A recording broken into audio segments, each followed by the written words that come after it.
সময় এবং দিন কত তাড়াতাড়ি চলে যায়। আর তাই তো আবারও কিন্তু রমজান চলে এসেছে আমাদের মাঝে।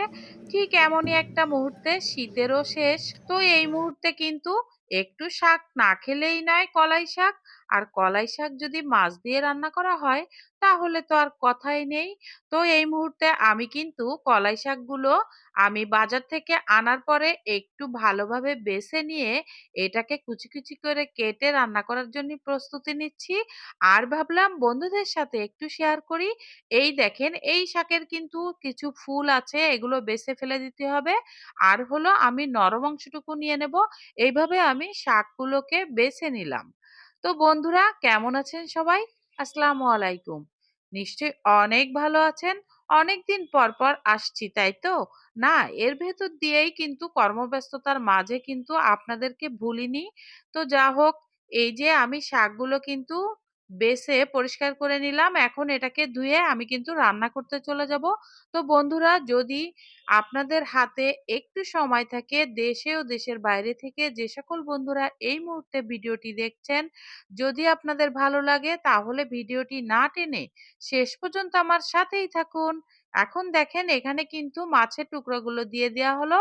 আর এখানে আমি হাতে কাটা মশলাগুলো দিয়েই কিন্তু রান্না করব। এখানে আমি কাঁচামরিচ ৮টা ১০টা কাঁচামরিচ কেটে নিয়েছি। এখানে পেঁয়াজ কুচি, রসুন কুচি সবকিছু দিয়ে এখন কিন্তু আমি এই রান্নাটা শুরু করলাম। তো এখানে পরিমাণ মতো লবণ, হলুদ, সরিষার তেল দিয়ে দিচ্ছি। তো এগুলো দিয়ে ভালোভাবে এটাকে মাখিয়ে তারপরে কিন্তু আমি রান্না করব। আর হ্যাঁ, এটা কিন্তু হাতে মাখিয়ে রান্না করব। হাতে মাখা রান্নাটা কিন্তু বেশ ভালো লাগে। তো এই যে দেখেন, মাছের টুকরোগুলো কিন্তু আমি ভালোভাবে হাত দিয়ে একটু মেখে নিলাম। কিছুটা সময় আমি ম্যারিনেট করে রাখবো। তারপর এটাকে আমি রান্না করতে নিয়ে যাব।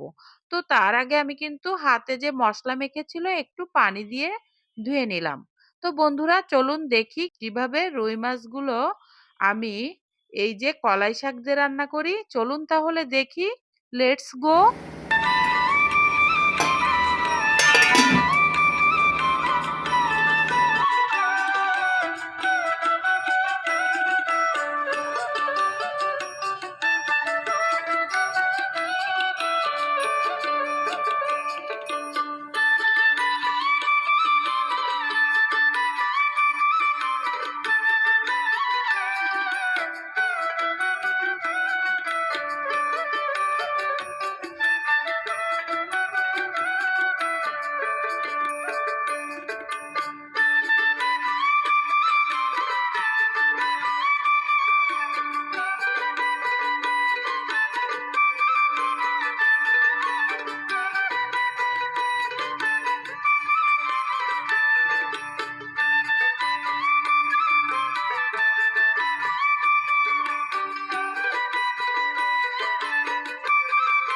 তো দেখুন, এখানে কিন্তু মসলার সাথে পানিটা ফুটে উঠেছে। এখন কিন্তু আমি আগে থেকে কেটে ধুয়ে রাখা শাকগুলো সব দিয়ে দিচ্ছি পর্যায়ক্রমে। তো দেখুন, এভাবে সব শাকগুলো কিন্তু আমি দিয়ে দিচ্ছি। এটা ভালোভাবে দেওয়া হলে এটাকে কিন্তু আরো কিছুক্ষণ আমি রান্না করব। তো দেখতে থাকুন। আর যে সকল বন্ধুরা এখনো পর্যন্ত আমার ভিডিওটি দেখতে শুরু করেছেন, যদি লাইক দিতে ভুলে গিয়ে থাকেন প্লিজ একটা লাইক দিয়ে দিবেন। এবং যদি ভালো লাগে ভিডিওর কোনো অংশ, অবশ্যই গঠনমূলক একটা কমেন্টস রেখে যাবেন। আর হ্যাঁ বন্ধুরা, ভালোবাসা দিলে কিন্তু ভালোবাসা মেলে। আপনি যখন আমার ভিডিওটি পুরোপুরি দেখবেন এবং একটা গঠনমূলক কমেন্টস রাখবেন, নিশ্চয়ই আমিও তার বাইরে যাব না। কারণ আমি যখন আপনাদের কমেন্টসটা পাই, আমি কিন্তু ওইটা ধরেই আপনার পরিবারে চলে যাওয়ার চেষ্টা করি। আর হ্যাঁ, আমি কখনো কিন্তু কারো ভিডিও টেনে দেখি না। কারণ ভিডিও টেনে দেখলে কোনো লাভ হবে না। যদি আমি দেখি, আমারও কিন্তু এটা ক্ষতি। আর সবার কাছে ভিডিওটি পৌঁছাবে না। তো যারা আমাকে সবচেয়ে বেশি ভালোবাসেন এবং ভালোবাসা দিয়ে সবসময় আমার ভিডিওগুলো দেখে থাকেন, তাদেরকে আমি ভীষণভাবে ভালোবাসি। আর যে সকল বন্ধুরা একেবারেই নতুন, তাদেরকেও বলছি ভিডিওর কোনো অংশ ভালো লাগলে অবশ্যই একটু পুরাটাই দেখার চেষ্টা করবেন। সময় না থাকলে একটু অন করে রাখতে হয়। আমি যেটা করি, কাজের ফাঁকে ফাঁকে আমি কিন্তু কান দিয়ে সব শুনি, মাঝে মাঝে দেখার সুযোগ হয় না, হয়তো বা অন করে দিয়ে পুরাটাই দেখে ফেলি। তো যা হোক, এই যে আমি কিন্তু আগে থেকে কষিয়ে রাখা মাছগুলো কিন্তু দিয়ে দিলাম। তো এটাকে আমি ভালোভাবে নেড়েচেড়ে এখন আবার বেশ কিছু সময় রান্না করব। আর হ্যাঁ, একটা কথা বলি বন্ধুরা, শাক রান্না করতে গেলে এই ধরনের কলাই শাক, লাউ শাক, তখন কিন্তু একটু পানিটা একেবারে শুকিয়ে ফেলি আমি। এভাবে যদি আপনারা এখনো পর্যন্ত কলাই শাক মাছ দিয়ে না রান্না করে থাকেন, অবশ্যই একবার রান্না করার জন্য অনুরোধ রইল এবং খেয়ে দেখবেন, অনেক টেস্টি, অনেক ইয়ামি। আর হ্যাঁ, এখন দেখেছেন আমি কিন্তু কিছুটা ঢাকনা ফাঁকা রেখেছিলাম, কারণ সবুজ শাক রান্না করতে গেলে একটু কিন্তু ফাঁকা করে রান্না করতে হবে, অথবা একেবারেই ঢাকনা ছাড়া রান্না করা দরকার। তাহলে গুণাগুণটাও ঠিক থাকবে। তো দেখতে থাকুন, আমি কিন্তু এখানে একটু লবণ দিয়ে দিচ্ছি, কারণ আমার অফ ক্যামেরা একটু দেখলাম লবণটা কিন্তু একটু কম হয়েছে। তো বন্ধুরা দেখতে থাকুন।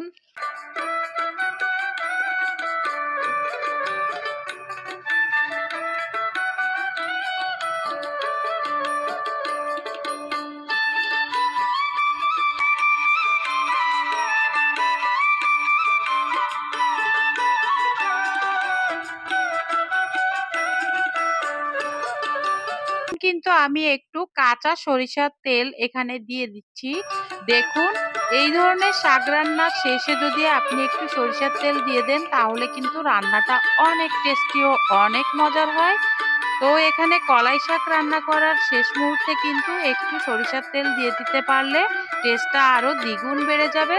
তো এই দেখুন, তেলটা দেওয়ার পরে এখন কিন্তু আমি আবার একটু নেড়েচেড়ে আবার কিছু সময় একটু রেখে দিব চুলার পরে। তো দেখতে থাকুন।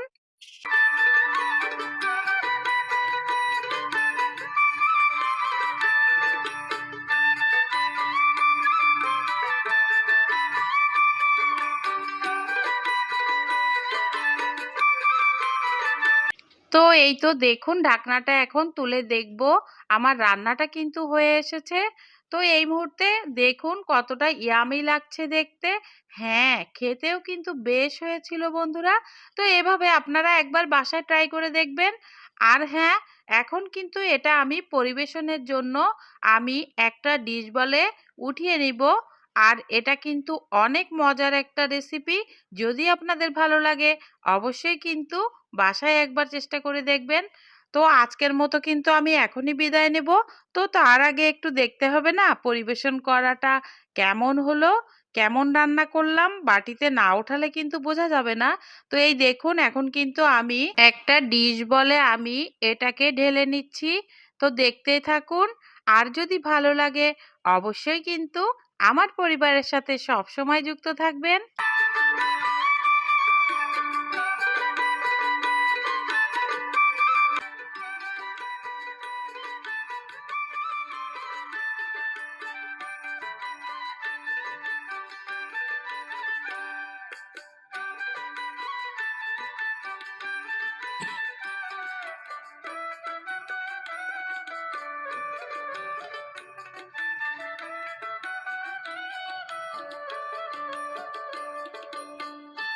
তো এই তো, এই রমজান মাসে এত কিছু খাওয়ার ভেতরে যদি একটু শাক মাছ দিয়ে ভাত খান, তাহলে কিন্তু অনেক আত্মতৃপ্তি লাগবে।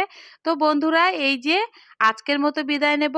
ভালো থাকবেন। আল্লাহ হাফেজ।